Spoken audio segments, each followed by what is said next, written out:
things to say, but I'm gonna say much less than that so that I can be polite. So I got to respond to a couple things. First off, Chase, I think that Kierkegaard would agree with your summation of the difference between Kierkegaard and Hegel. I think Kierkegaard would say, yeah, you're right. That's kind of what I wanted to do. It's kind of my mission. It's kind of my idea. Or at least from my reading of Kierkegaard thus far. I've only read Fear and Trembling and this so far. I also want to read Diary of a Seducer. That seems really good. But basically, I think that the reason I was being really specific about Kierkegaard's reading of Enschluss or of Hegel's Enschluss is that I didn't really get into it as to what I like.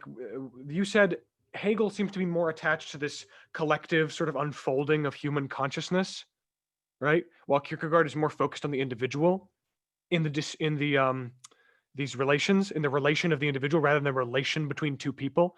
I have some other material on Hegel as the philosopher of relations, but I would have to kind of dig for a second, and I'm frantic and I want to answer questions, so I can't do that until I'm done answering these questions first. So I think I just want to kind of respond to that. I think that Hegel's Enschluss, at least, like Kierkegaard would argue, yes, Hegel's Enschluss is part of this dialectical process of reasoning, or the fourth leap in this reasoning, which is inherently communicative or social in some sense, or symbolic in some sense, or part of the symbolic logic of the world, and therefore it kind of falls into this pragmatist Hegelianism, which argues that language at the end of the day is still sort of this ultimate horizon of our experience, and as language changes, the world changes. And there is a school of pragmatist Hegelianism that does argue that, but I happen to not agree with their reading. I think that there are some problems with it, but basically the point where I disagree, and the point where I think that Hegel is focused on the individual, and why I think that Kierkegaard is kind of reinventing the wheel in this one small way that happens to be kind of one of the cornerstones of his project, is that that there's a lot of, Deleuze accuses Hegel of using a dialectic which can't account for its own beginning, but Hegel accounts for the beginning in his logic of or science of logic, in the science of logic, as this explication of the logic of freedom free from presuppositions, because the phenomenology of spirit empties out all presuppositions of the spirit, and then the science of logic has to begin without presupposition, with the thought of beginning, the thought of some beginning, the thought of the beginning of the dialectic, which must also be the beginning of thought. You know what I mean?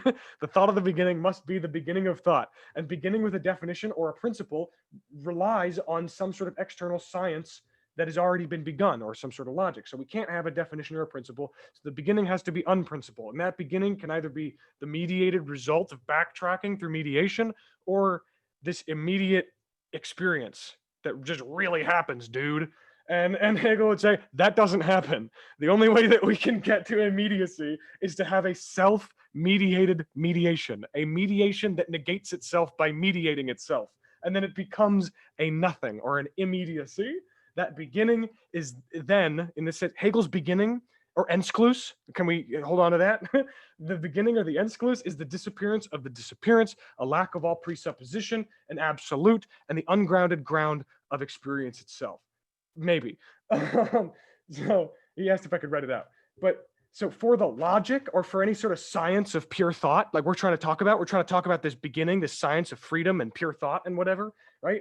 The beginning is both logically necessary and logically impossible, okay? And so necessity and impossibility, mediation and immediacy, all of these antagonisms come together. Immediacy refers to like a purely immanent relationship to things, meaning let's imagine like a Kantian sort of, because I think they're all like following the Kantian tradition, or at least like the post-Kantian sort of wave of thought. And I think that as a part of their foundation, when it comes to what does immediacy mean, it's just an immanent relationship to the things in themselves in the world. And I think that Hegel does not believe that that exists. But I think that, and I don't know what Kierkegaard's actual statement on immediacy is. I don't know, and I'm very interested. That's actually a good question. But the necessity and impossibility, the immediacy and the immediacy come together in a decision or a resolve, and that is the Entschluss. And in the beginning, there was a decision, but it was an indeterminate decision, deciding only, or nothing concretely, deciding only that it had effect on thought, that it was a decision that would affect thought. There's a decision at the beginning, an arbitrary decision at the beginning of the dialectic, and that's like part of the foundational center of like our reasoning and our mission, this decision to formalize the world at all. It's the same reason that Hegel argues that a fully rational system in a society has to have an irrational core, meaning like a totally rational governing system has to have the decision of the king on top of it in order to give it a little bit of irrational spice, to make it work, because we're really irrational people and we like stuff like that. That's the reductionist part. So, okay, back to the thing, James. Now to finally answer what you said, because that was just me responding to Chase. A thing that Chase, 2 sentences that Chase said, that was me responding to all that. Okay, so I think, is despair like the 4th step or the tension in relations? I think I would, the idea of it being kind of that Endschluss, or that movement, that's interesting. And I hadn't thought of that, but I'm very interested in thinking about that. But what I feel more comfortable saying is that it's closer in my mind to like this tension, the tension in the person, in the self, in the soul.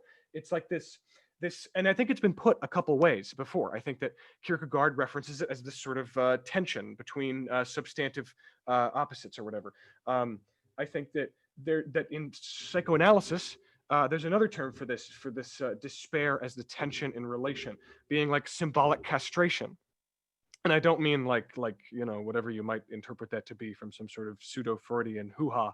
I mean like a permanent distance between myself and my symbolic category, meaning that I am permanently, constantly, symbolically castrated in my attempt to fully relate to myself or what I'm supposed to be: my name, my orientation, my job, my family, what my culture, my nation, whatever. I'm supposed to identify with this stuff, and I just never totally will.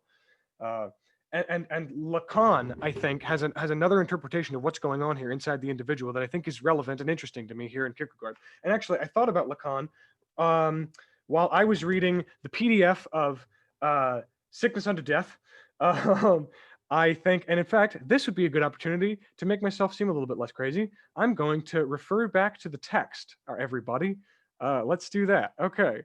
So that I can seem a little bit more grounded and we can kind of steer ourselves back to reason. I was going to, on the PDF that Chase linked in the Discord, I don't know if everybody has the same copy or print or edition, or if anybody wants to read along with me reading this for some reason.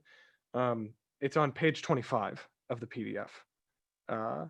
And on page 25, I think that Kierkegaard says something that really made me think of Lacan, of Jacques Lacan, who is a psychoanalyst from the 20th century, 20th century psychoanalyst and a really dynamite thinker. I think that on page 25 of the PDF, Kierkegaard gets into this idea of all happiness and all emotions retaining some anxiety. Okay, so I'm going to just read the second full paragraph on page 25, and I think it'll point us into an interesting direction that I can shut up. So he says, as soon as man ceases to be regarded as defined by spirit, and in that case, there can be no mention of despair either, but only as physical or psychical physical synthesis, health is an immediate qualification, and mental or physical sickness is the only dialectical qualification. But to be unaware of being defined as spirit is precisely what despair is. Even that which, humanly speaking, is utterly beautiful and lovable, a womanly youthfulness that is perfect peace and harmony and joy, is nevertheless despair. To be sure, it is happiness. But happiness is not a qualification of spirit, and deep, deep within the most secret hiding place of happiness, there dwells also anxiety, which is despair. It very much wishes to be allowed to remain there, because for despair, the most cherished and desirable place to live is in the heart of happiness. And these are a lot of Lacanian ideas, so like these are like coming all at once. But despite its illusory security and tranquility, all immediacy is anxiety. I'm glad we found an answer to our earlier question. And thus, quite consistently, is most anxious about nothing.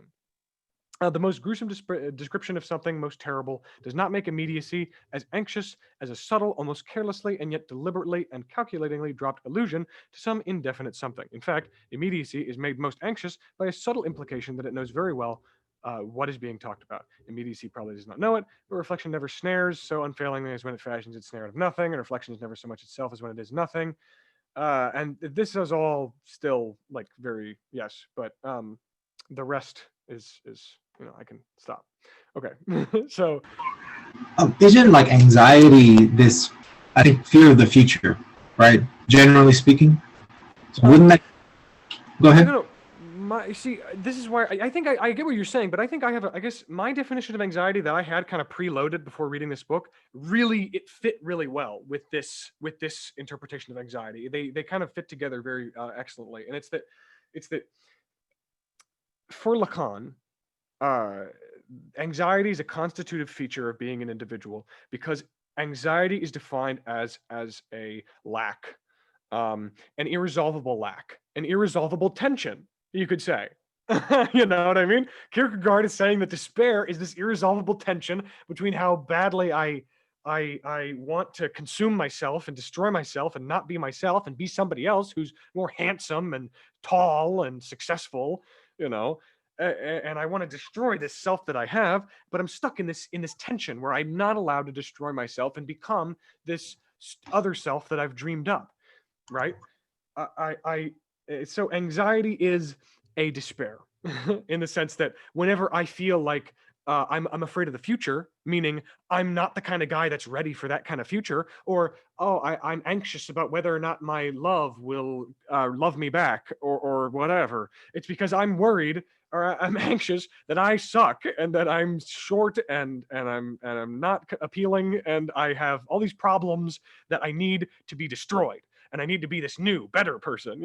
I need to be this greater self, and so that all of these anxieties relate to a despair. And we even, and his point that he made, like right as I said about the snare thing, we get anxious even about nothing. In fact, pretty much always about nothing. That's like what we get most anxious about is nothing. That's like the scariest thing ever. And the reason that the nothing is the scariest, I think, and this is just me kind of conjecturing a little bit, is that it's a reflection of ourselves. It's just this thing that it's only our input that we're getting back. It's just, you know what I mean? But basically, Like a feedback or something. yes, because it's nothing. It's not giving us any positive information. The only thing that we're getting out is we're putting in. It's a nothing. You said something. It's something like it's not necessarily like the tension of trying to lock down this thing that's a process or this kind of fourth step, but those things could actually just be two, or those things could actually be one of the same thing. These kinds of two different despairs. It could be like one of the same things. Yes. I think that Chase made a good point when he said that anxiety doesn't necessarily have an object. It's an indefinite and dispersed thing. I think that like it in terms of like this reading of I guess the difference between something like like Kierkegaard's reading here of anxiety as this feature of all of our emotions and as this form of despair. He would say that this despair comes from us being grounded in something external, and that thing that we are grounded in that is external to us, it kind of loosens its grip, and we start to feel despair. We pull away a little bit and we start to feel despair. We start to distance ourselves from the external thing from which we are grounded. If I could put this in a different way, there's a term for this in psychoanalysis, and it's called the big other. It's a thing beyond appearance that is an external, permanent, consistent guarantee of meaning in my life that I can always return to and escape into. But in Lacanian terms, or in the Lacanian system, if we can just call it this like sort of system we're all looking at, there is no big other. It's an illusion. There's no ground. There's no thing that's grounding us. Yes, exactly. This external thing grounding us that must be God. There's no God. There's no external thing. There's no ground. And so there's not even this potential sort of escape into despair, or I guess kind of like Kierkegaard values Christianity for its like confrontation with despair, but Lacan is saying like is despair even the right word here? Because like it's just this constant, unending, unsolvable anxiety, and there's nowhere to run because it's always going to be inside of you no matter what, and you're going to be stuck in this diagram of desire that he wrote, that he drew. He drew a cool picture that apparently we're all stuck in, and we should just look at it, I guess.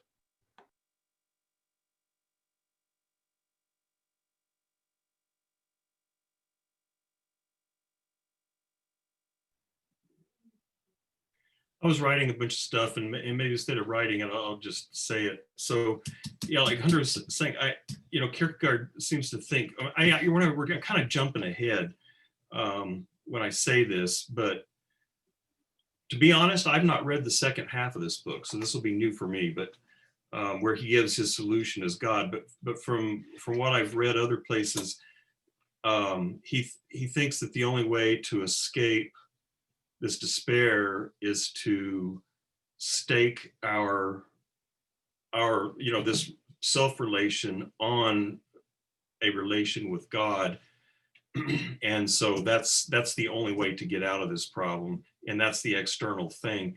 And what I was writing is, and I've never seen any confirmation of this, but I suspect this may be where, since people like Heidegger and Sartre drew a lot from Kierkegaard, I'm wondering if this is where someone like Sartre gets the idea of needing to stake our lives on some ultimate concern. And so, if you want your life to have meaning and structure and value and all that, you have to commit yourself sort of absolutely to some fundamental idea.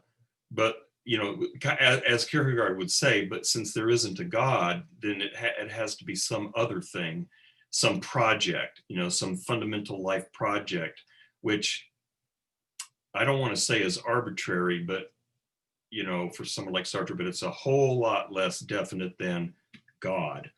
Maybe there's some constraints upon what he thinks would be a legitimate project. But I'm thinking, and again, this is kind of speculation on my part, because that's maybe where people like Sartre get that notion of you've got to, if you don't stake your life on some ultimate project or concern in your life, you're just going to be kind of flopping around, between these poles, and you're never going to have any real meaning or structure in your life. Yeah, I think that's a pretty important part of now that what Kierkegaard's going to go into by relating that to this relation to God, which is really important. But I think there's also a connection with a lot of existentialism, where they have this point where I think you think historically, there's kind of this crisis in modern society where a lot of traditional authorities and institutions are breaking down. They no longer have this kind of like monolithic control of constituting the meaning of the human self, in terms of this relation with something like the church or God or whatnot. Instead, so people are trying to find some other kind of point of stability, I guess you could say, to where do they ground themselves in all these different things. And I think part of this is because, okay, if the self is relational, it needs something to rely on. If the self is a process, it's something that's ongoing. It needs to keep doing this. And because of that, all these thinkers, I think it's pretty relevant that they all have some kind of idea about, there's something that we have to, outside of us, that is really essential to the self in the terms of either like a teleology, like a goal for its process, or something else along those lines. So, Dostoevsky, he's got this idea of the absolute, and there's like this absolute moral ground of God, and that once we lose that absolute and fall into like this cultural relativity, then anything goes. I don't exactly subscribe to that, but that's kind of like this proto-existentialist idea. And then even Nietzsche, okay, the death of God. Where do we go from this? Humanity will not have to create itself to fill that place of the death of God. We must create ourselves something new. So you have this idea now of this movement towards something outside of ourselves, that still we have to have at least, if not some kind of point of stability, in some sense, to kind of focus us in our development, or at least some kind of process towards some kind of goal, some kind of point of future resolution, or maybe that's not the right word, but something like that. So and then you have Sartre's idea that Nev was just talking about, and they all have these ideas about that. I feel like I'm forgetting one really important one I was going to talk about. Of course, there's Hegel, which we talked about a lot. There's some other one. I can't remember what I was going to. Well, I'll just leave it there. Maybe somebody will remind me.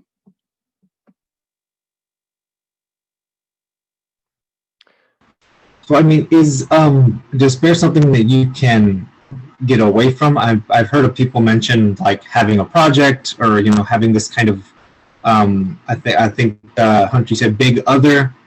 So is that kind of how you get away from it? Because I don't know, it seems like it is this kind of inherent thing that's within people. It's just like this relationship to yourself, and as long as I think like you have to do that because we're a process, and you'll always just have this kind of despair.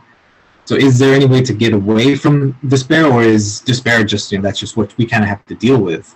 I don't know.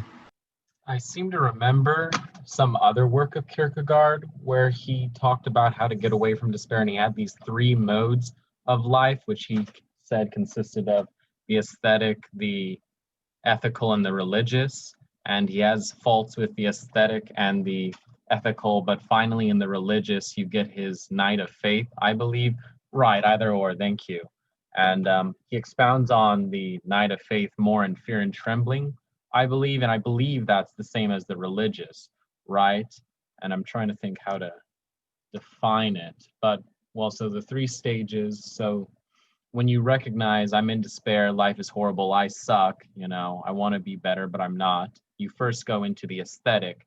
And that's where I think his seducer, the person who just seduces whoever they want, just for that, they're like, this is the meaning in my life, this is what I do. That's how I get away from despair, is in creating these projects and getting them done with. I'm trying to remember Kierkegaard's criticism against that. I think he says that it's arbitrary, that it leads to almost like a kind of relativism where there's no stabilizing point again. And instead it becomes this arbitrary thing of like, I can create myself in any way. I'm so bourgeoisie, and just gonna do whatever. And so I think that's kind of his criticism, and he's saying that instead we need to have some kind of really have a stake in something that's bigger than ourselves, I guess, in order to actually ground ourselves. Which that kind of reminds me of Schelling now, but yeah, I think that's basically what he's saying. Yeah, I think that was it. And then he moves on to the ethical, and I'm trying to think how he differentiates the ethical and the religious. It's been a while since I read either or. Yeah. So the ethical. So I watched a YouTube video about this like a week or so ago. So I'm an expert pretty much. So the ethical. I think the danger there is that it can lead to this kind of, unquestioned conformism to societal values that, what is ethical, of course, is relative and dependent on whatever the society is, at that time. And because of that, if you fall in and like totally just conform to whatever the ethical, moral values of your time, that that does give you this kind of point of stability to a certain degree. I mean, maybe I guess now I think that's not an option. I don't think anybody really believes that, because there's so many conflicting views nowadays. But maybe in the 19th century, I think people could at least fall for that. This idea that you could at least give yourself totally over to some kind of values given to you by your culture in some aspect. And Kierkegaard would say, yeah, that's just another way of trying to run away from this project that we have to do of actually coming to terms with ourselves, not coming to terms with these given established values handed to us from our culture. Instead, we have to do the hard work ourselves in order to realize what we are, to become who we are, and all that. So that's where the religious idea comes from, is something that is about the individual and a very specific relation with the absolute or God for him. But I think it's important to I like to substitute the notion of the absolute for him instead. Makes a lot more sense for me. But I think Kierkegaard he has his own thing about it. But yeah, I think the singularity of that religious idea of a relation to the absolute, that's what really stands apart from that ethical way of living that is much more a kind of mass collective social phenomena. Yeah. I wanted to, maybe you guys have already looked at it, but I just wanted to share this picture that I posted a minute ago. Just, I don't know if it's helpful, but it's helpful for me to keep this in mind. This is, you can see where I got it from, and this is similar to the picture that the guy in the video drew that Chase posted. But this is this guy's picture, and this is the passage from the book, and then this is one of these guys' explanation of the diagram. But the main thing I wanted to point out, I have a hard time figuring out where self and spirit are here and what the relationship between spirit and self. Maybe that's something somebody can tell me here in a few minutes. But just the idea that you've got this finite side on the left and the infinite side on the right, and that is what we're stuck with as human beings, and that's how we've been created. And so we have no choice but to be that. And our tendency is to slam against the rails on one side or the other, to try to, we try to be finite or we try to be infinite. And neither one of those are going to provide an escape from, those are both going to be forms of despair. But then trying to create this relation between them on our own is also going to produce despair. And so we have to give ourselves into this unconditional commitment down here at the bottom, which is the divine. And so that picture is helpful to me. And then I thought I'd give you an illustration. I was a teaching assistant at UT in a class where my graduate advisor had unsuspecting freshmen in honors courses read this book. He told them that he had them read the first half of the book, which is the reason I haven't read the second half. But he told them, you guys will not understand this at all, but when you have your midlife crisis, you need to come back and read this again. But what he did tell them, which I thought was interesting, so, a lot of these students were pretty bright. They're, very gifted students. And what he told them is to try to give them a concrete example, falling into the possibility side is, he gave as an example, when you are a person that has many gifts and many abilities, you're really sharp and you have, maybe musical talent and all this kind of stuff, that it's easy to fall into the despair of possibility because you have so many possibilities, it becomes almost impossible to make a choice. And you lose any grounded sense of necessity, that can give any sort of structure to your choices. And then on the other hand, you can fall, which I've forgotten who's said this already. Oh no, I think it's the video I'm thinking of, where the guy, he associated necessity with depression. But you can get into the situation where you completely lose sight of your possibilities. All you see is this one thing, and that's the only thing you can be or do, and you have no other possibilities. And there's there's a despair associated with that as well. So I thought those were interesting examples, assuming that they're that's what Kierkegaard actually means, to kind of help give concrete examples to this diagram. Yeah, one thing that just reminded me of, so also part of the research that I was doing for that paper last semester was going over sort of like psychopathological cases and how they kind of related to this idea of the relational self and whatnot. And so I was basically arguing that you need some kind of this relation with kind of the full spectrum of your temporality. And I mean that in a kind of like Heideggerian sense, that you need some kind of connection with the past and also with the future, or also with necessity, and groundedness and whatnot, but also with possibilities of the future and whatnot. And one of the things that this like literature and psychology is saying is that depression definitely is a case of for a lot of people, it's this closing off, this constricting of possibilities, and also of time itself actually constricts to a large degree. That there's cases where people will not be able to really envision a future at all, not really have any kind of connection with a past. And there's cases, like Holocaust survivors, where they cannot identify at all with the person that they were before. And the idea that they could exist in the future also makes no sense to them. They see themselves as essentially just dead. They're alive, but yeah. So I think that's really a big part of like Kierkegaard's this idea of this tension between these poles of what I see as past and future, I guess, or necessity, possibility, these things.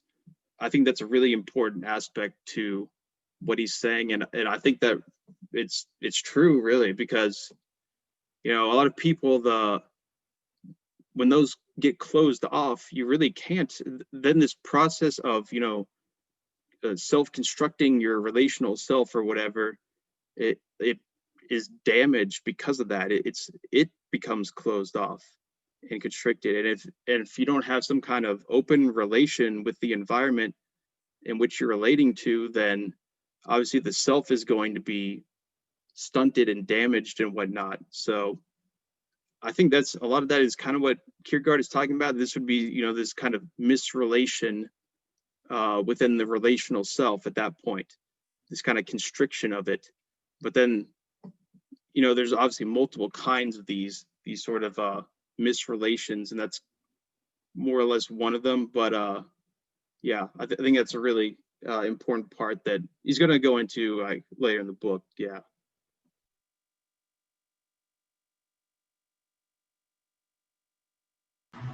I want to kind of I guess frame the book. I mean, it's not going to be correct, but the way I'm thinking about it is that Kierkegaard is thinking of despair in a similar sense that Camus thought of the absurd. Is that a fair way to kind of frame it, or is that like wrong? I mean, if you sat both gentlemen down in the room, I think they would argue that they're just two different. I mean, okay.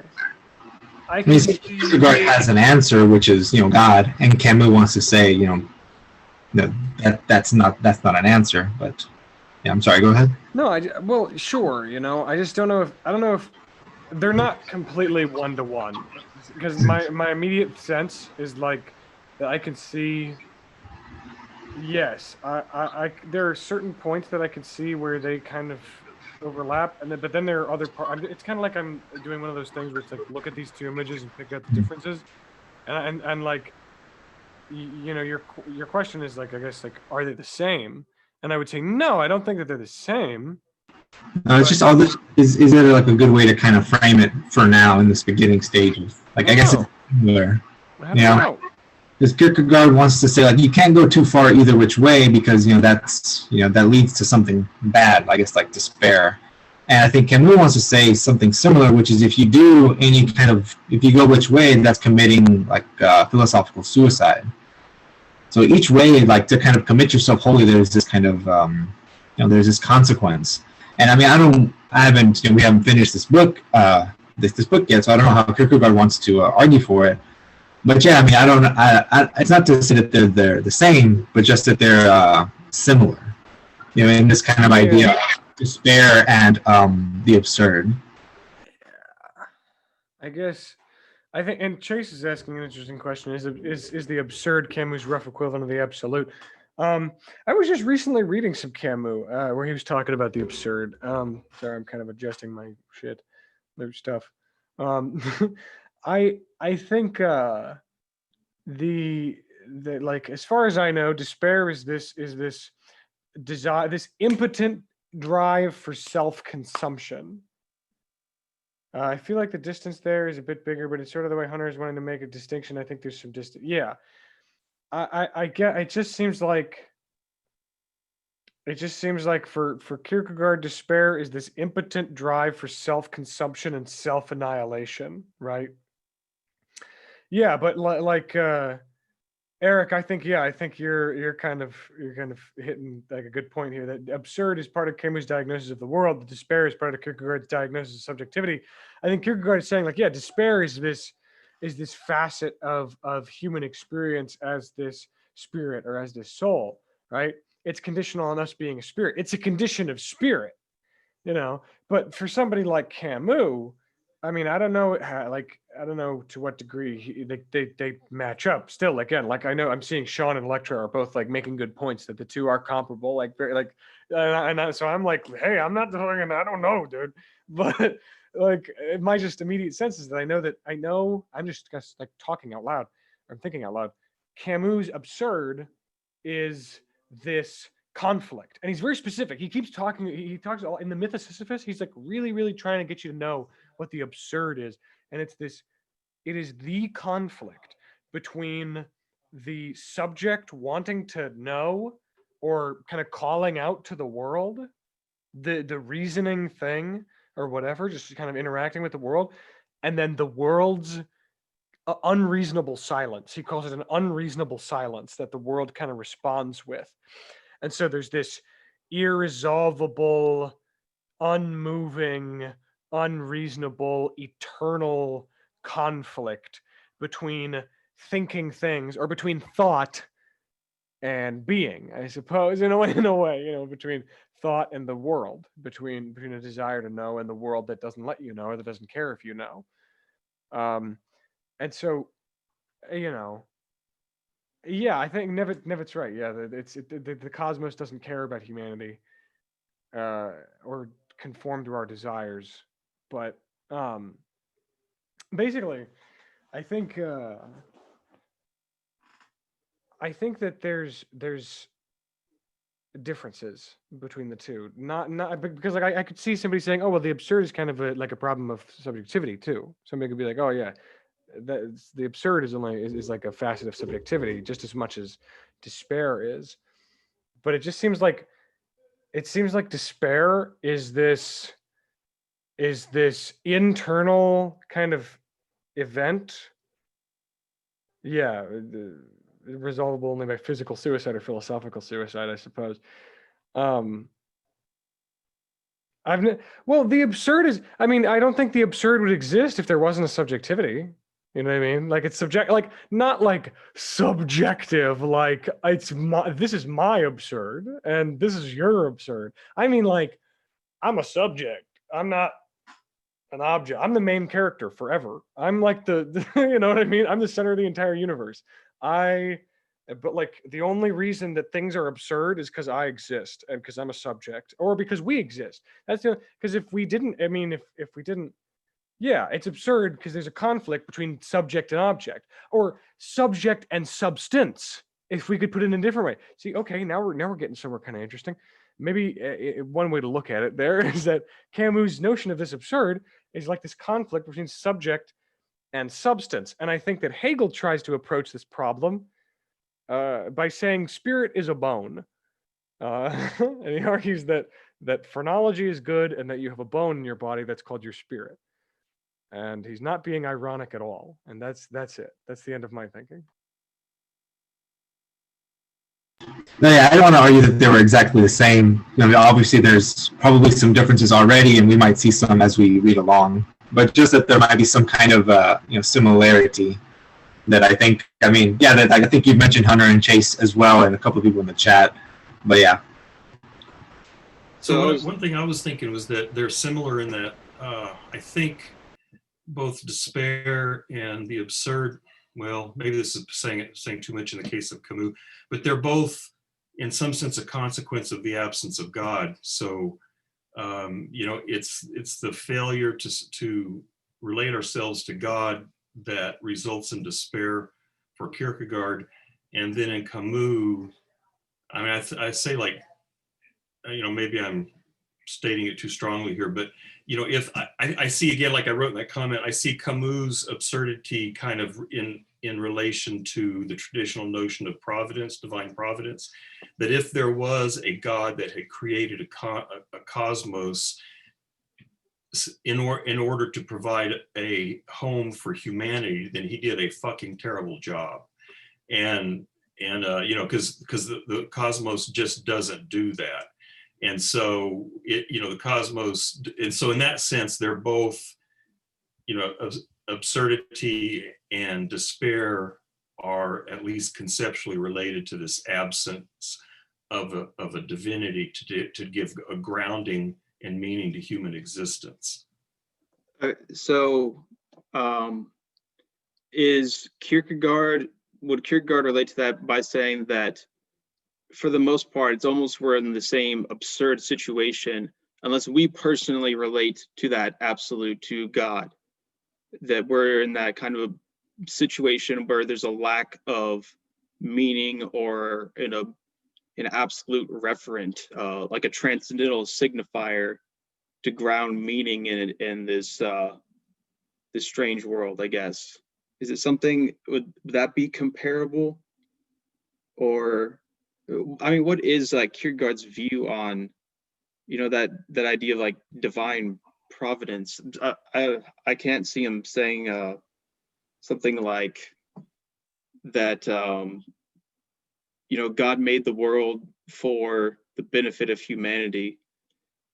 I think he would definitely say more so that it's the other way around, that, or at least that God is something, so totally beyond our conception of it or whatnot, almost like a negative theology kind of thing, that the idea that its motivations are just to be good and like do the best thing possible for humans. I think it's probably not what Kierkegaard thinks. So I think he has some kind of similarity with Camus and Nietzsche and whatnot about some of those same things. Although just the fact that he's a Christian and they're atheists, that's going to be obvious contrast there. Yeah.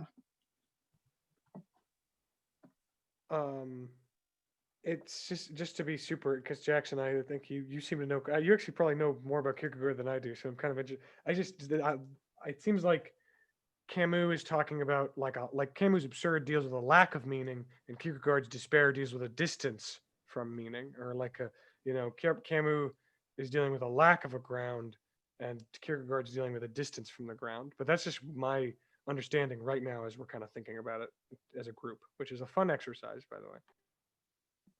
I think you're right about that, Hunter. Yeah.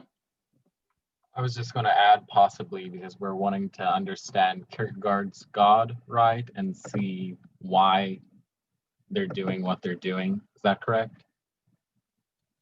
By chance? Yeah, sort of. There was one work that I read by him, because the first book I actually bought for philosophy was the Hong's Essential Kierkegaard. It's in bad condition, so I'm not going to show that off, so you all can judge me like that.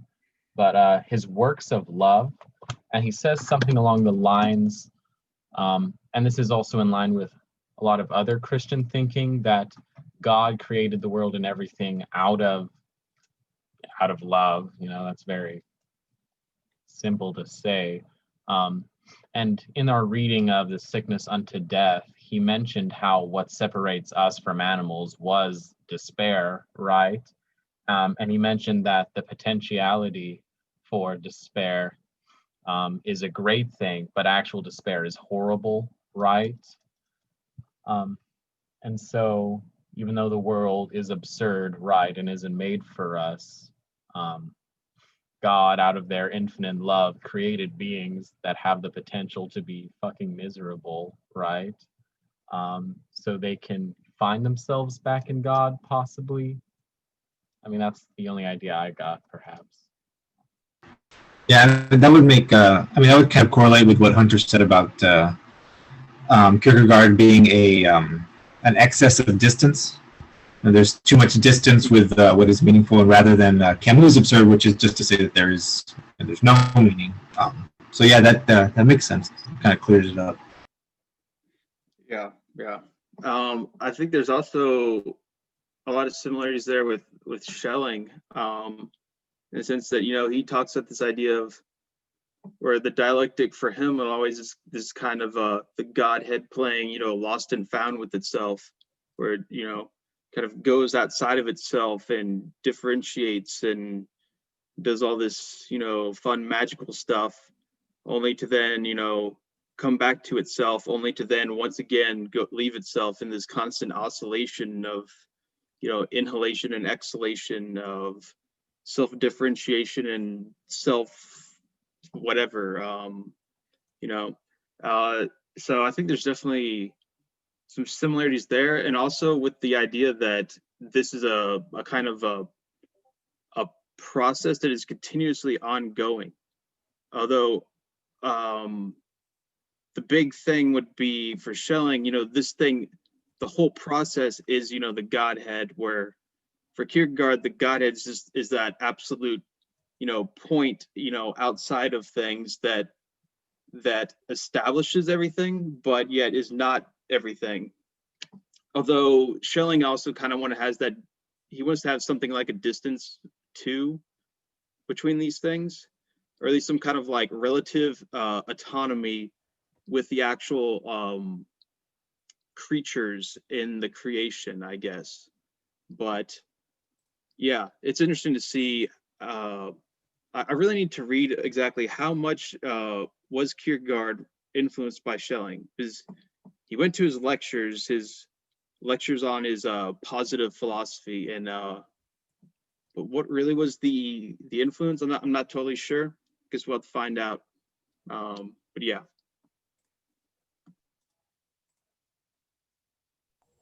The question I have, maybe, I'm sorry, Eric, go ahead. Yeah, sorry. I went two things. I was gonna respond real quickly to Electra's comment there in the chat. And then something that, you know, I noticed earlier in my reading, and I definitely wanted to bring it up over the course of this at some point, so I might as well now. I think they're related. So my way of making sense of this notion that how is it put, you know, the possibility of being in despair as being this, you know, this high, you know, it's something we celebrate, you know, whereas actually being in despair, being, you know, suffering. But the way I would rephrase it is like the possibility of fulfillment, the possibility of like spiritual fulfillment or any aesthetic pleasure, the possibility of these things already, it's worth having. It's worth having the possibility of happiness in your life, even if it means the possibility of happiness also entails the possibility of misery. Nobody wants a flat line through an entire life. That's not living, right?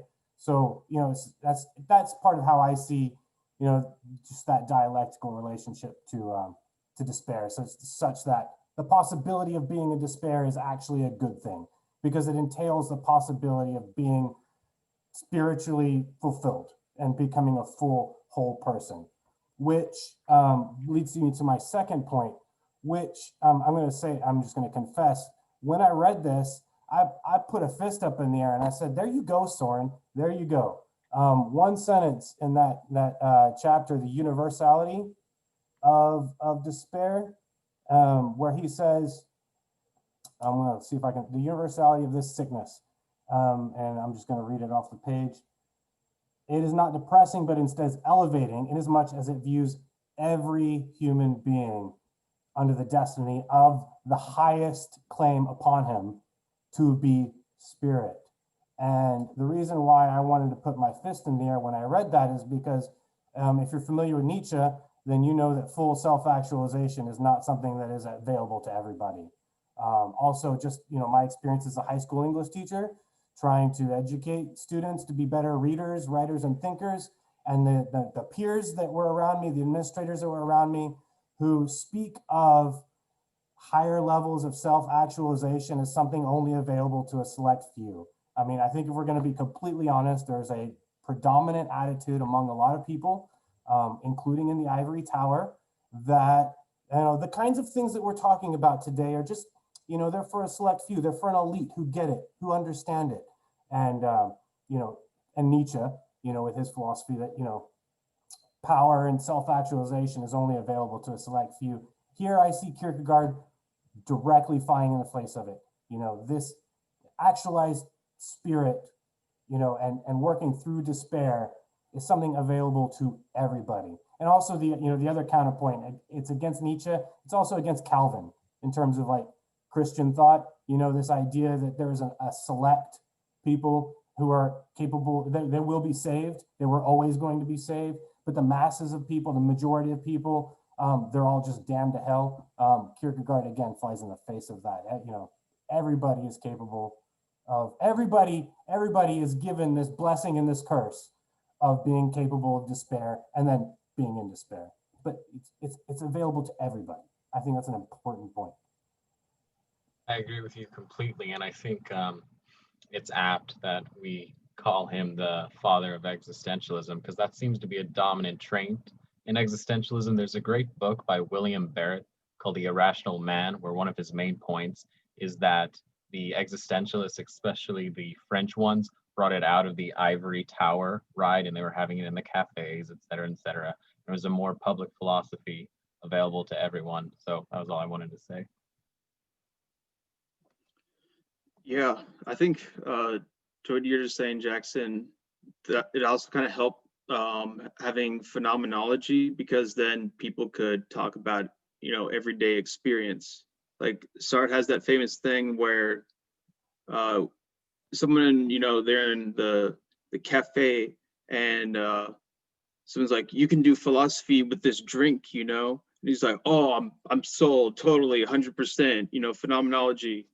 And I think that kind of shows that there is something about that's very much like directly engaged with, you know, the concerns of human life and experience and whatnot. Yeah, I've seen that book at my library that I used to go to that they kicked me out of. Yeah. So what I was going to say to Eric, I wonder, so kind of your point at the very beginning where, you know, it's like this aesthetic kind of thing of having these contrasts that has a, you know, a kind of, well, I'm not sure what to call it, like a, I don't know, an inherent goodness about it, or there's something that's beneficial about despair, and that it can have some kind of contrast, and it isn't some kind of, you know, flat static thing. It is a process, it is a relation, and there's something about it that that, you know, simply makes life actually worth engaging in, because it is something that is actually engaging. It actually has, you know, ups and downs and whatnot. Is that kind of accurate? Because I think Nietzsche says something very similar, essentially, that you know, you do have to have these contrasts and a lot of variety and things like that. And it kind of made, so that also reminded me of what Hunter was talking about towards the beginning, with that fourth move of the dialectic, where it's this kind of jump, where I guess Kierkegaard sees that as, you know, that's the leap of faith that you have to do. But, you know, okay, so there's some kind of like determinate process that's like, oh, you know, the opposites and contrast and all that. But then there's this fourth move that's kind of like, oh, where do you go? You know, what's really guiding it? If it's not, you know, just inherent within, like imminently within whatever, you know, it moves out of. So, and this reminds me of what Whitehead talks about with the decision. So the decision is something where, okay, there's just some kind of process, but, you know, ultimately, where does the temporal process kind of resolve to? How does it go from this narrowing down of possibilities into actuality? How do we actually get there? And he talks about this as the decision.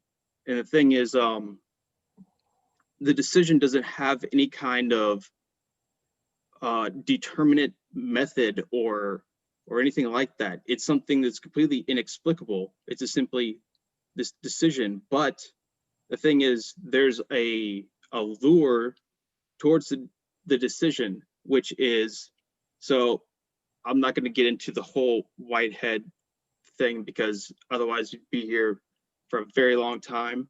So let's say basically his idea is that there's a lure to the decision, which is based off of aesthetics. And it's basically that we need some kind of contrast in order to give life this aesthetic value, this creative value, which is, that's what's really ultimate for what's guiding this process, is this consideration of having a kind of aesthetic contrast and variety to life. And yeah, I think there's something similar going on there to what Nietzsche and I guess possibly Kierkegaard is also saying as well. Unless I totally misunderstood the first part about Kierkegaard, which hopefully I didn't, but I'll see. Yeah, we'll see. So yeah, just real quickly in response, I mean, I didn't think of it that way. I mean, I see that need for contrast is and the aesthetic justification of life as being more of a Nietzschean kind of approach. I feel like Kierkegaard in his Christianity just feels that being in communion with God is the best thing, you know, and that we don't need a dichotomy. We don't need this stark contrast between being in communion with God and not being in communion with God. It's just that right off the bat, being in community, existing is good because, you know, because we have the potential to be in communion with that which created us. He's got this underlying foundational belief where this is just this absolute good. And then when he diagnoses the despair that is universal among humanity, he wants to just kind of be counterintuitive and say, but this very sickness that is afflicting all of humanity is just the emptiness that points to, emptiness is not the best term, but you know what I mean? It's the emptiness that points to the capacity to be filled. And that state of being filled is on its own what justifies it, not the contrast, not vacillating between empty and full, not vacillating between despair and then communion with God. Just simply being in communion with God is what justifies everything. But and that justifies, the despair that comes from not being in communion with God. I think it's, just a subtle point that I don't think he's as Nietzschean in his justification of the world. I think you could possibly say, so my kind of initial gut reaction would be, okay, well, what's the value of, being in connection with God or whatever, And I think you could ask that, but I think Kierkegaard would see that as totally, beside the point, in the sense that there doesn't need to be some kind of reason for that, these things are really probably beyond, some kind of principle of sufficient reason where I can give some kind of reason of why that is better. But then ultimately that's kind of unsatisfactory, of course, for philosophers and whatnot. There we go. Ultimately, it's all about showing. Why is there something rather than nothing? Yeah. It's true. Why is anything? I don't know. I think it comes down to, he thinks that's the way God made us. And so, the only way to get out of this situation of despair is to rest in God. And, as to why, well, because that's the way we are. I mean, it's kind of like the thrownness thing. God made us this way, and yet he gave us the freedom to rest in him or not. And that's just the situation. So why would it be good to rest in God? Because life will be, we will be what God built us to be, and not being that is just a terrible way to exist. I'm going to throw this out there too. I'm glad Sean is on the line because I don't know if you can speak up or if you want to type your answer, but oftentimes, as you might expect, I'm sure lots of us do this, is when you read old texts and you come across God, you might substitute for something that fits a bit better. I think Chase was talking about the absolute earlier. Another one that I often do is nature, just capital N, nature. And in many respects, that substitution kind of fits.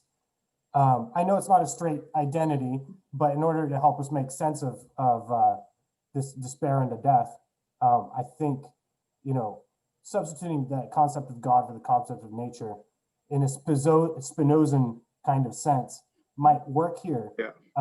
And also that helps us illustrate, the self that is not grounded in God is the self that is not grounded in nature, capital N. It's an unnatural self.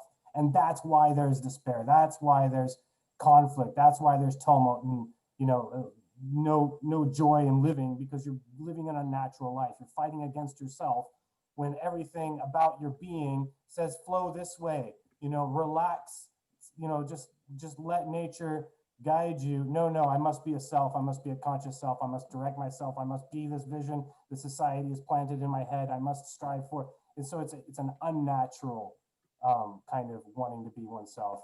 So, and I know, like I said before, it's not a straight identity. We can't just swap terms willy-nilly, but I do feel that to a certain extent, the term nature is productive as a swap for the term God in this text. Sean. One thing I would like, I don't know if there's going to be evidence of this in this text or not, but so I could be wrong. I mean, this is just something I've read in secondary sources, but I've read somewhere that for Kierkegaard, resting in God is not something you do and then you're done. It's like something you constantly have to do. So apparently this is, he wrote the book Repetition, apparently deals with this in some ways. But so, I grew up Southern Baptist, and I was taught once saved, always saved. And that was supposed to give me comfort, because once I made this confession of faith, I was good. And I knew that, I was going to heaven and everything's fine. Of course, the problem is when I started acting badly, then they, would say, well, actually, you never were saved. You never did make a commitment. You just thought you made a commitment. But anyway, there's this idea in some faith circles that there's this point of commitment, and then you're done. But I've read things that says, well, for Kierkegaard, you're never done. It requires a constant repetition of this process of resting in God. And so, rest, I don't know, how restful is that? But so that's one thing that makes me still feel a little, Kierkegaard just unsettles me in general. Reading Kierkegaard makes me anxious. And then if that's right, if it's that that it's a constant process of repetition, that also makes me uncomfortable and anxious. But I don't know if, again, I don't know if that's in this text or not, but that would be something, if anybody, runs into any support for that idea or counter support, I'd be interested. I think I'd agree with, oh, sorry, Chase. All right, so I'll just gonna say, I did see an article earlier today about comparing Kierkegaard's repetition to Deleuze's repetition, saying that they both have ideas about self-overcoming in them.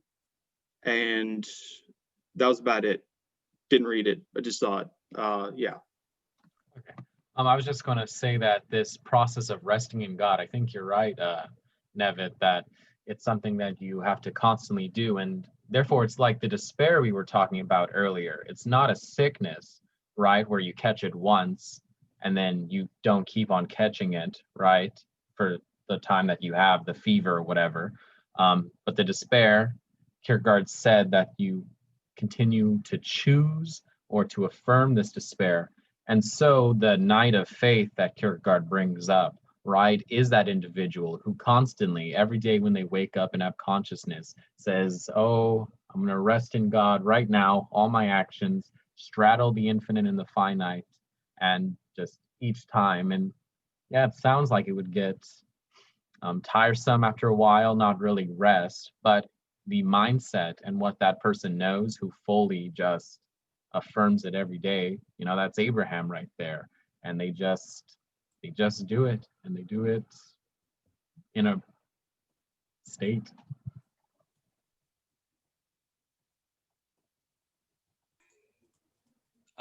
So I was gonna try and respond to Eric's question to me specifically on the Divina Natura thing. It was very interesting because I definitely not done to do that before. So it's a nice little thought experiment to go, okay, well, if we're free to swap things out, can we swap in Divina Natura in for Kierkegaard's God, and how does that change what's going on here? The big thing that it makes me think of in terms of everything we've been discussing is actually specifically like the Stoic conception of what badness or wrongness or evil is. So I'm getting this from Marcus Aurelius, so you can revoke my my Stoicism card if you want to, since that's like pleb tier Stoicism, right? You're just reading the emperor. You're not actually reading anybody who's like a dedicated philosopher or whatever. You need to read Chrysippus. That's right. Stoic. Right. But no, I'm getting this from pleb tier. Just the emperor, But it does seem to me that the Stoics have this conception of Divina Natura that they share with Spinoza, even though Spinoza does disagree with them on some aspects of it. It like specifically he calls out the Stoics. But one of the interesting things that they suggest is that there's this overarching divine logos, right, which does have like kind of a Christianist flavor to it. That is, essentially like the logic of nature as it is as a divine extensive entity, and that people can kind of fall out of contact with it in a way that doesn't remove them from nature, but it is kind of like you are no longer participating in nature, even though you have to be participating in nature because they are fundamentally like monists in the same way that Spinoza is. So what's going on there? How are you not in contact with nature and yet simultaneously nature? I always have this image of like an abscess, like a thing kind of sealing itself off from the rest of the thing that it is a part of and becoming, kind of like a cancerous growth effectively. So I could see, right, if we're trying to like port this into the way that Kierkegaard is talking about things, despair is a human capacity to seal ourselves off from nature and perceive ourselves as separate from it, rather than perceiving ourselves as being a continuous part of it. And I guess if we wanted to try and retranslate that into a more Christian understanding of what's going on, I think that makes sense insofar as, human free will ultimately needs to somehow be consistent, needs to ultimately make a choice that is consistent with God's will. Right, and it is the bringing of those two things into contact with each other and bringing them into agreement that constitutes being a good Christian, effectively. So it seems to me, God has made us with this capacity to choose otherwise, but God has made us in a way where to really be at peace with ourselves and to be at peace with the world, we need to make choices that are consistent with that vision and with that divinity. So I don't know if that makes sense to people, and I know that doesn't really cohere with the direction the rest of the conversation was taking, but I wanted to make that response.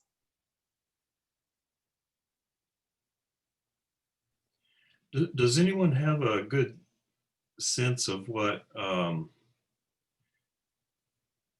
relationship between soul and spirit is for Kierkegaard?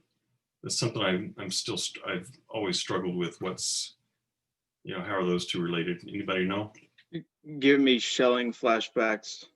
Yeah, I feel like soul is more akin to mind, and spirit is kind of primordial to matter and mind. I think this is what we had in Schelling, isn't it? Yeah, I think that's what we said about Schelling too. Yeah.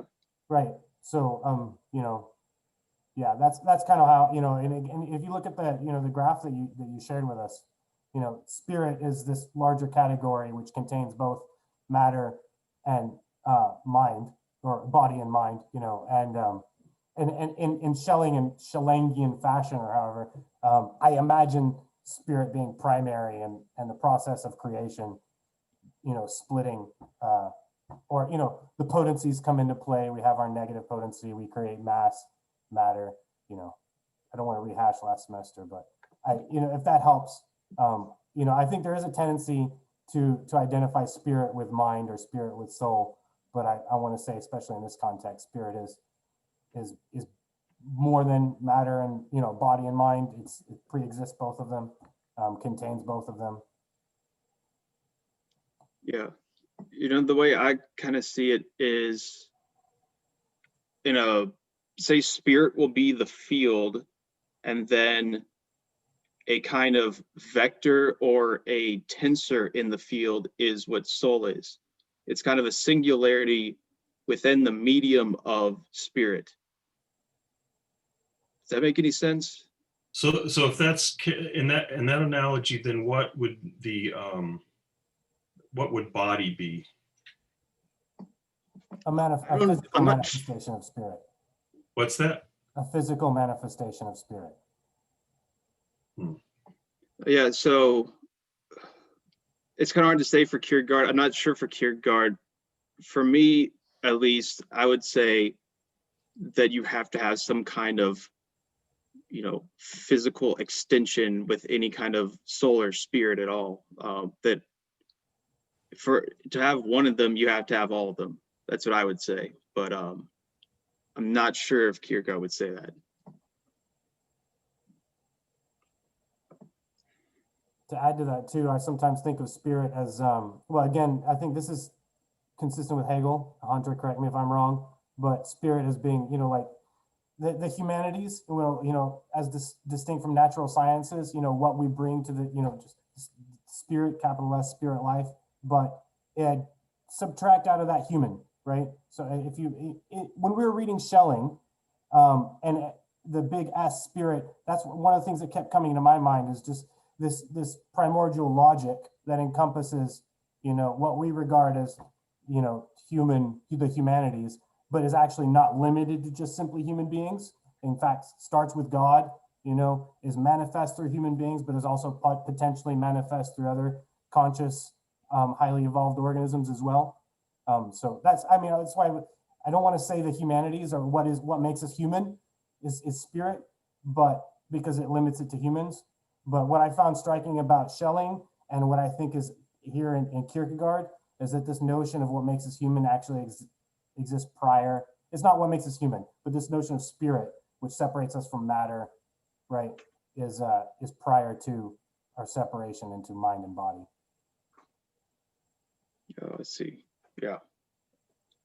So I'm looking at that picture again. So, you're saying that maybe soul is like mind, and it kind of makes sense, because at least this guy that drew this picture associates soul with the possibility, infinity, and eternality. And so I guess if you think of soul as mind, then that's, mind is in some sense not bound to, just take a simple case. My mind is free to imagine things that don't exist, for example, that have no real finite existence. But then the body is necessary, temporal, and finite. So it just is what it is.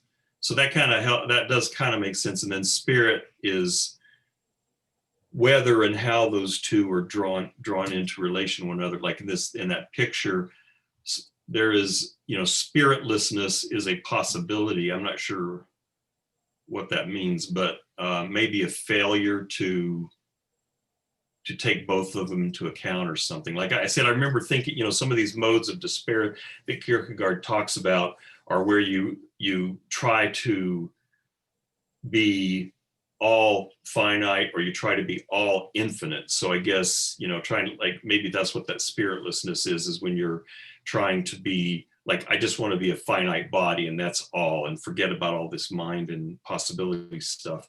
There is no relation between the two. I mean, I guess there is, but it's like I'm trying to reject that relation that is fundamental to my existence. So maybe that's spiritlessness. And then there is a passion, according to this diagram of spirit, that is still, but I guess that's maybe where I'm trying to unite them or bring them into relation all on my own without having to stake, without staking that relation on God. And that's a kind of spirit through passion, apparently, but it's not the one that will produce this sort of ultimate rest in God. Anyway, that's me trying to relate that, soul mind thing to that diagram.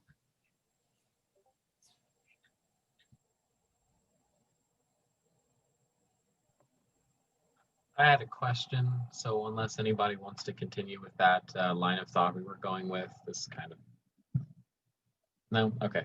I'm wondering, in Kierkegaard's philosophy, where this guy Jesus comes in, right? And it could be what you were saying, Eric, where maybe Kierkegaard's more referring to Godhead and not really interested in Jesus. But this idea of God coming down and becoming man, right? So does that mean that Jesus had this despair and this weird oscillation between the finite and the infinite, right? I just think there's a lot of questions therein, and I don't think I've read enough Kierkegaard to understand where this, yeah, maybe. Then I guess the question would be Sunni or Shia. I don't So know. what, I think he's a Sufi. He would be a Sufi, yeah. I don't know how Jesus fits, or how Christ fits into this whole process, but so one guess I have, don't have any support for this, is that Jesus was a human being who was constantly resting in God. So that's one guess I have. And then another one that I am confident of, but doesn't have much relation to this topic exactly, is that he claims that it is absolutely impossible, ontologically impossible, for the divine to manifest in physical form. It is a hard impossibility, and it also happened. And so that's the sort of the fundamental, I mean, I forgot which book he talks about this being the offense of Christianity, is that because, I mean, God, in one place, he defines God as the possibility of all things. God is like pure possibility. And contrary to much of the Christian tradition that says God is purely rational and can only will what is rational, God can will anything. God can will absolute impossibilities to actually occur. And that's what happened when in the person of Jesus Christ, is the infinite God became finite flesh. An impossibility actually occurred. And part of the leap of faith thing is because that is an offense to reason, because it affirms an absolute impossibility, an absolute ontological contradiction. And part of the leap of faith is saying, okay, I'll accept that impossibility and stake my life. I will in fact stake my life on an absolute impossibility. And that's why, the leap of faith is such a leap. So, that's the little bit I know about what he says about Christ. I am very unsure as how that relates. Like, what's that called? There's a technical term for salvation, theory of salvation. But anyway, I don't know what that is for. Soteriology, exactly. I don't know what his soteriology is in terms of what role Christ plays in us, me as an individual, returning to rest in God. That I have no idea. I think that this is kind of part of why I find Kierkegaard's this is one of my favorite parts of Kierkegaard's approach towards Christianity. Is something that we were talking about a little bit ago. Electra, you mentioned kind of this this contradiction in the capacity, and like is sickness, is this sickness of the soul, despair, bad or good? It's at our advantage.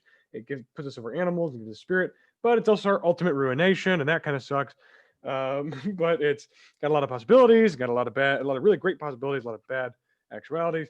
But I think that a part of that, a part of the whole the bittersweetness, I guess, of being a spirit in Kierkegaard's definition, it's very G.K. Chesterton, I think, kind of took this idea from Kierkegaard and took it, to the wind. I think he ran with it. I think, yes, I think that Christ for Kierkegaard is similar to kind of like his reference to the Abraham story in Fear and Trembling, like this event of complete faith, but that is only possible. He makes a big point in Fear and Trembling about why Abraham didn't tell anybody what that like he why didn't Abraham go run out of the store, go up to his wife and say, you wouldn't believe what the just fucking happened, like God just came down and told me all this stuff and I gotta go do this, can you believe that? And she would be like, oh my God, I guess you gotta go, you know. And why didn't he tell everybody, guys, can you believe this, I gotta go kill my kid. there's there's there are a couple quotes that I have arranged here from a different project that I did for like a performance art class, where I compiled quotes of Christ from the Bible, talking about conflict and how good it is and how cool it is. Where he said things like, "Think not that I am come to send peace on earth. I came not to send peace, but a sword. For I am come to set a man at variance against his father, and the daughter against mother, and the daughter-in-law against mother-in-law. A man's enemies will be the members of his own household." Oh my God! Ah, he just wants us to all kill each other. You know, I think there's a celebration of personality and of individuality and of I guess I would call it isolation and distance from God. Our distantiation from God, our despair, our inability to ever feel truly guaranteed that God is there, that gives us the ability to be faithful. The only reason we can be faithful is because God isn't like, hey, because otherwise we would just do it. Everybody would just, if God appeared on earth like in the sky and it was on the news, everybody would be like, well, I guess I was wrong. Or other people like, I guess I was right. I guess let's just do that now. There would be like a reasonable option for life and there would be an unreasonable option, like definitively. But because it's ambiguous, because it's because there's no way to know, and because there's no definitive answer, we have to take a leap. And that leap is the only way that we can signify or express love and faith and trust in God and in this establishing power. And the only reason that we can do that is because Christ did not come down to set us at peace and to fuse us together into this singularity of consciousnesses like Elon Musk wants to do with Neuralink.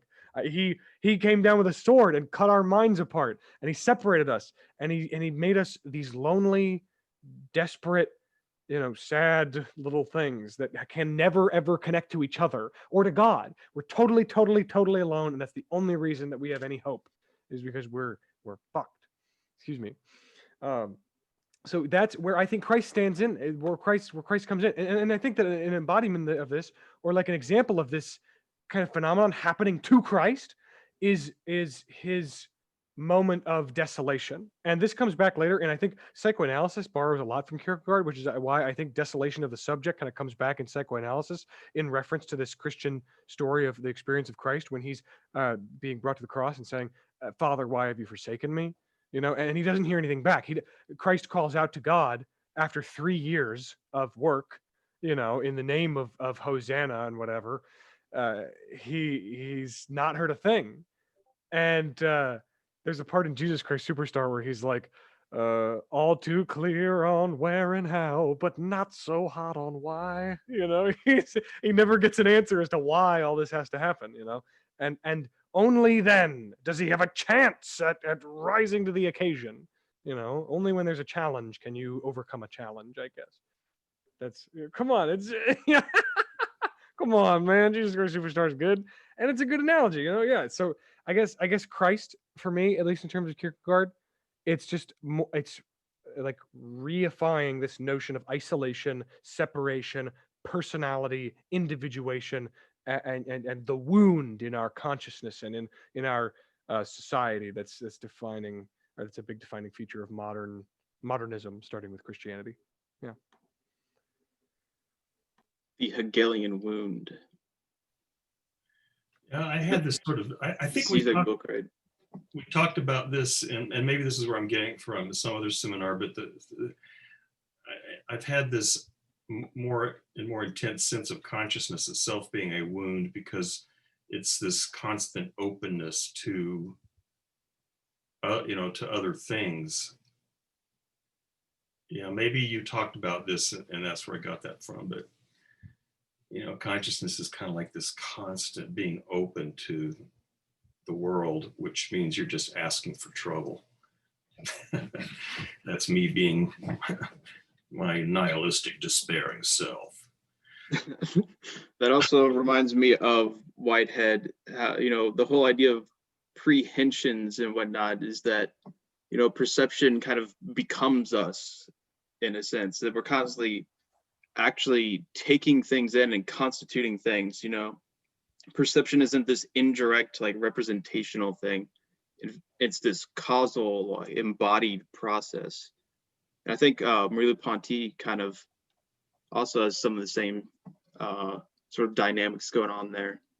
But I like that idea. I like the idea of, like, myself just, like, disintegrating. And yeah, so I think Kierkegaard he would put me on, like, so I don't know what scale of the despair. I'm sure I'm one of them, but I like the idea of just, like, myself dying. Essentially. I don't know. Where am I in that scale? I guess we'll have to find out. It's part of the fun of reading this book, right? Demonic despair. Okay, definitely. Yeah. Yeah, I'm I think cool you're with that. probably in a better place than me, because you seem to be sort of okay. And I'm like, I hate this. And that's kind of like, I hate this and it's God's fault. And I'm going to live through all eternity in this state of despair just to prove to God that he's an asshole. And that's the essence of demonic despair, So you're like, hey, this is kind of cool. It's okay. Yeah. So you're probably in a better state than I am. But anyway. Yeah, like, I don't want to be delivered from despair or whatever. Like, doesn't sound like fun. I don't know. I like disintegration and rupture and just ceaseless change and vertigo and just, like, my mind turning inside out into all these different knots and everything, like, puncturing me, and then myself just, like, yeah, that's what I like. That's what gives me comfort. I don't know. I don't know if any of you guys have ever watched the TV show Preacher, but I think it is absolutely fabulous. But in the later, I don't know, one of the later seasons, this guy's he's trying to find God because God's on the run. And you find, there's God as this character, and he's a real jackass. And, so they vary between trying to, find this God because God has the answers, and then realizing that God's a jackass, and then deciding they need to kill God. And there's, Jesus is in there too, there's Jesus. But then it turns out that the secret Christian organization bred successors to Jesus over the generations.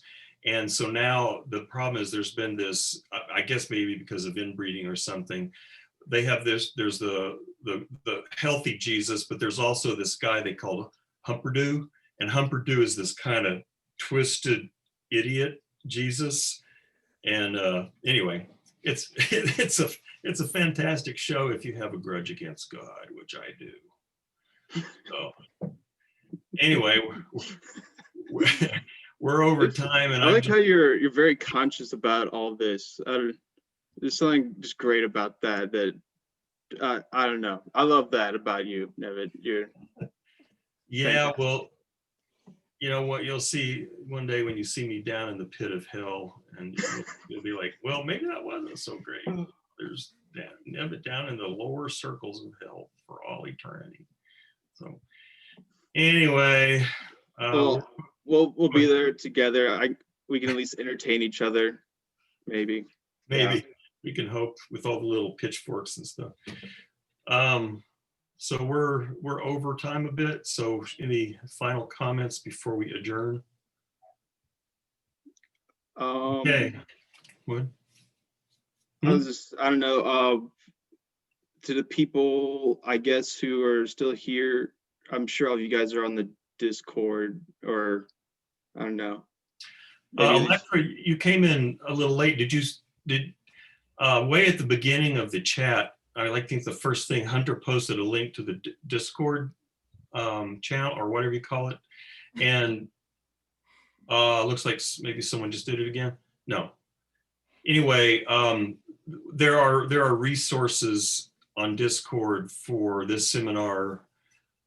So if you are not on that, you might want to, email one of us and we'll send you the link if you don't have it. Yeah, thank you. I joined about a week ago, so I'm good, but thank you. Okay, so you're already on the Discord site? Yeah, I am. Okay, great. Okay, just wanted to be sure. Okay, well, are we done? Ja. Okay. Auf Wiedersehen. So long. Goodbye. Gute Nacht. What? Gute Nacht. Gute Nacht. Good night. Yeah. I'm going to end the meeting. Yeah, I don't know my German. Good idea, my Nevin. Deutschen. End this before it gets Deutschen. worse. This nonsense is getting silly. Bye-bye. Yeah, our lines of flight. Okay, Bye. bye. Bye. Bye, everybody. Good night, everybody. Bye. Goodbye. Oh, you're